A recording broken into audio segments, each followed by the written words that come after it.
Bonjour, bonjour. Aujourd'hui, j'aimerais te parler d'un sujet qui m'intéresse. Et ce sujet, c'est l'importance de se lancer, l'importance de faire ce qui te tient à cœur. Beaucoup de gens ont des projets, mais ils se lancent jamais. Des projets, des rêves, des envies. Ils se lancent jamais parce qu'ils ont peur, peur de l'échec, peur du regard des autres, peur de ce qui peut se passer. Ils commencent à se poser 10 000 questions, ils vont commencer du coup à, à essayer d'emmagasiner le maximum de connaissances théoriques sur le sujet. Et c'est là que tu peux très vite tomber dans une spirale très dangereuse où en fait tu vas juste te concentrer sur la théorie, tu vas pas du tout pratiquer.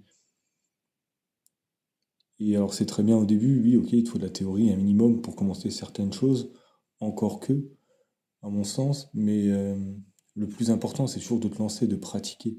C'est là que tu vas apprendre le plus, c'est en faisant des erreurs que tu vas pouvoir les corriger, chercher des solutions pour corriger ces erreurs, et c'est là que tu rentres, euh, peut-être pas dans le détail, mais que tu vas commencer à peaufiner ton sujet, à voir si tu le comprends réellement, et à vraiment réfléchir à ce que tu fais.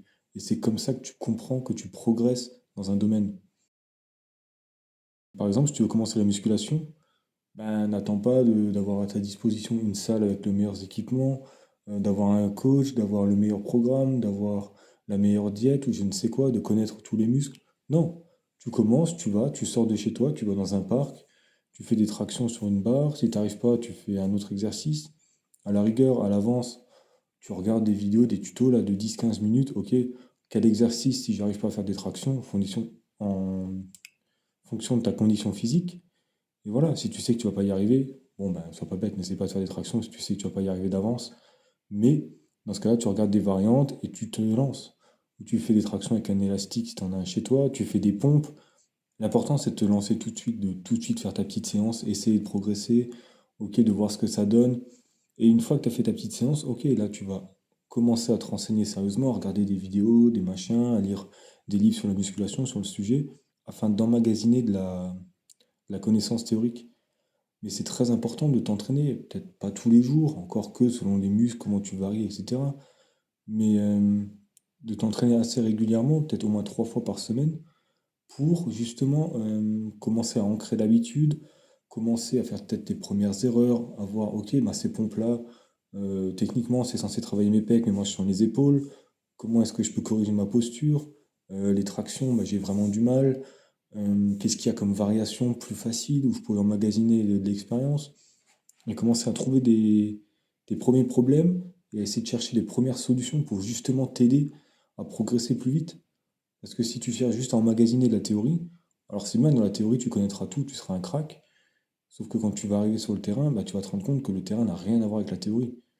Tu peux avoir la meilleure théorie que tu veux, bah, si tu n'as pas la force nécessaire pour faire les exercices que tu as vus en théorie, si tu n'as pas le matériel, l'équipement, il y a des tonnes il y a des tonnes d'imprévus qui peuvent arriver et contrarier tes plans. Alors que si tu as déjà une première expérience, tu as déjà essayé, par exemple, tu regardes une vidéo, un tuto, le mec il te dit de faire tel exercice. Mais toi, tu sais que tu n'as pas ce matos-là à ta disposition, bah, tu vas chercher un autre tuto qui t'apporte une solution. Ok, lui il le fait à la barre, bah, j'y arrive pas. Oh bah tiens, lui il le fait avec des anneaux. Des anneaux, ça je peux en avoir. Ok, bah, je vais faire avec ça. Des fois, quand tu commences un sujet, tu as besoin de théorie, mais ne te focalise pas que là-dessus. Vraiment, la pratique, c'est très important. Je te prends la musculation, tu peux prendre la course à pied, tu peux prendre, je sais pas, apprendre à coder, apprendre. Si tu vas apprendre une nouvelle langue, ben ok, c'est important, mais ce qui va compter, c'est vraiment la pratique. T'as beaucoup de gens qui, par exemple, en anglais, ils sont assez bons, ils comprennent très bien, mais ils n'arrivent pas du tout à articuler une phrase ou à être cohérents dès qu'ils essayent de formuler quelque chose, ça va prendre beaucoup de temps parce que ils sont pas du tout habitués à pratiquer. Ils écoutent, ils écoutent, ils écoutent. Donc oui, ça te fait beaucoup de vocabulaire, de grammaire, etc. Mais ça reste théorique, c'est beaucoup plus facile d'écouter et d'emmagasiner que de restituer par derrière. Donc, quand tu vas essayer de formuler des phrases, bah, tu vas pas du tout y arriver, tu vas pas trouver tes mots, tu vas pas arriver à faire tu vas pas arriver à formuler correctement bah, tes conjugaisons ou des choses comme ça, parce que tu n'es pas du tout habitué à le faire. Oui, reconnaître une faute, etc., quand tu la vois, c'est facile, parce que souvent, quand tu consommes du contenu, surtout si c'est des personnes natives, elles font pas tant de fautes que ça, donc tout te semble fluide, tout te semble cohérent. Mais quand toi, tu vas vouloir restituer, ça va être beaucoup plus compliqué. Et c'est là que c'est important de te lancer. Tu prends, je sais pas, une application comme HelloTalk ou même ChatGPT, je ne sais pas quoi, et tu t'entraînes à essayer de parler, d'abord à l'écrit, après tu peux essayer de parler, de faire des vocaux, si tu as un peu de vocabulaire, des petites bases, que tu peux faire quelques phrases, tu tentes des vocaux, tu tentes de l'écrit, tu t'entraînes chaque jour un petit peu, et c'est comme ça que tu vas beaucoup plus apprendre que juste si tu prends bêtement que si tu prends bêtement par exemple un livre d'anglais pour apprendre l'anglais, tous les jours tu auras quelques petits exercices, quelques phrases, ça sera beaucoup moins varié, et ça sera beaucoup plus prédictible. Parce qu'en général, c'est toujours les mêmes choses qui reviennent, les mêmes exemples. Alors que quand tu essaies de parler avec quelqu'un, il va peut-être te lancer sur un sujet que tu connais pas. Et du coup, bah, tu n'auras aucun vocabulaire dans ce sujet. Et donc là, tu vas devoir apprendre le vocabulaire, t'adapter, etc. Et ça va être beaucoup plus pertinent et intéressant pour progresser rapidement. Voilà, donc c'est tout ce que je voulais te dire pour aujourd'hui. Lance-toi, ne cherche pas à devenir excellent, ne cherche pas à connaître toute la théorie d'un sujet avant de te lancer, ça sert à rien. Lance-toi, pratique, fais des erreurs, trouve les solutions à ces erreurs, essaye de les corriger, et tu verras que petit à petit, ça va devenir beaucoup plus simple. Et surtout, ça t'évitera aussi de procrastiner indéfiniment. Parce que voilà, je pense qu'on l'a tous fait. Admettons que tu veuilles commencer, on va reprendre la salle, tu veux commencer la salle.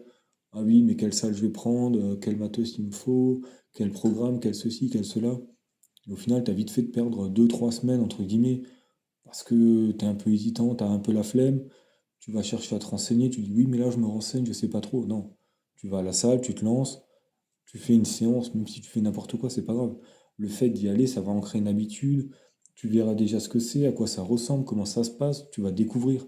Et ça, c'est le plus important. Une fois que tu as passé cette phase de découverte, peut-être les premières semaines, le premier mois, tu vas mieux comprendre ton environnement, qu'est-ce qui se passe, qu'est-ce qu'il faut que tu travailles. Ok, ben, il faut séparer les groupes musculaires. Ok, il faut à peu près autant d'exercices par groupe. Il faut à peu près ceci, à peu près cela, où tu retrouves un programme. Et là, tu pourras vraiment te lancer plus sérieusement. Mais tu peux pas dès le premier jour vouloir faire quelque chose de parfait et ça n'existe pas. Donc ne te focalise pas trop là-dessus, lance-toi, découvre. Et c'est ce qui fait le charme de commencer quelque chose de nouveau, la découverte tout simplement. Voilà, j'espère que cette vidéo t'aura intéressé. J'aurais peut-être pu t'aiguiller ou te donner des conseils. Et voilà, lance-toi, ne perds pas trop de temps, ne te focalise pas trop sur la théorie au début, ça viendra tout seul. Je te souhaite bon courage si tu te lances et à bientôt.